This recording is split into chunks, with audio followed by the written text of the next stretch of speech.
बात है कि एक तालाब में तीन बड़ी मछलियां रहती थी। इन तीनों मछलियों में आपस में घनिष्ठ मित्रता थी, परंतु इन तीनों में एक अलग की तरह का कौशल था। पहली मछली बहुत ही बुद्धिमान थी, वह कुछ भी करती तो सोच समझ के करती थी। दूसरी मछली बहुत ही हंसमुख बुद्धिमान, वह बड़े काम की थी, वह हमेशा किसी की समस्या के साथ लड़ने के लिए तेज दिमाग का इस्तेमाल करती थी। तीसरी मछली को अपने भाग्य पर पूरा भरोसा था। उसका यह विश्वास था कि जो भी होता है वह होकर रहता है, उसे कोई भी बदल नहीं सकता।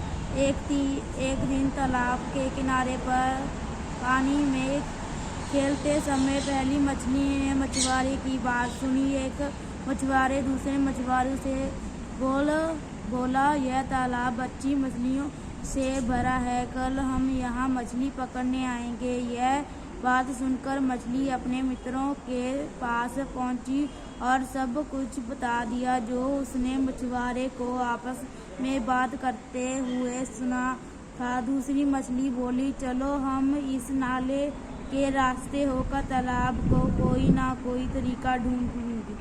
तीसरी मछली बोली, मैंने अपना पूरा जीवन इस तालाब में ही बिताया है, यह तालाब नहीं छोड़ूंगी क्योंकि इसे अपनी किस्मत पर पूरा भरोसा था। पहली मछली किसी भी संकट में फंसना नहीं चाहती थी।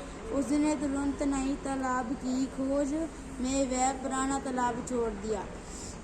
अगली सुबह मछुआरे आए और उन्होंने जाल डाल दिया। दोनों मछलियां जाल में फंस गई। दूसरी मछली जाल से बाहर निकलने का उपाय सोचने लगी। उसने सित्थर होकर मर जाने का नाटक किया। मछुआरे ने उसे दूसरी मरी मछलियों के साथ पानी में फेंक दिया, जबकि तीसरी मछली जो अपनी तकदीर पर भरोसा करती थी जाल के अंदर फंसी रही। अचानक एक मछुआरा जाल से निकालने समय उसे मार डालता है।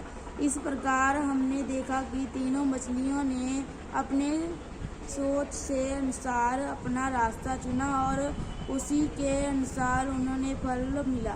शिक्षा, जो जैसा सोचता है वैसा ही बन जाता है।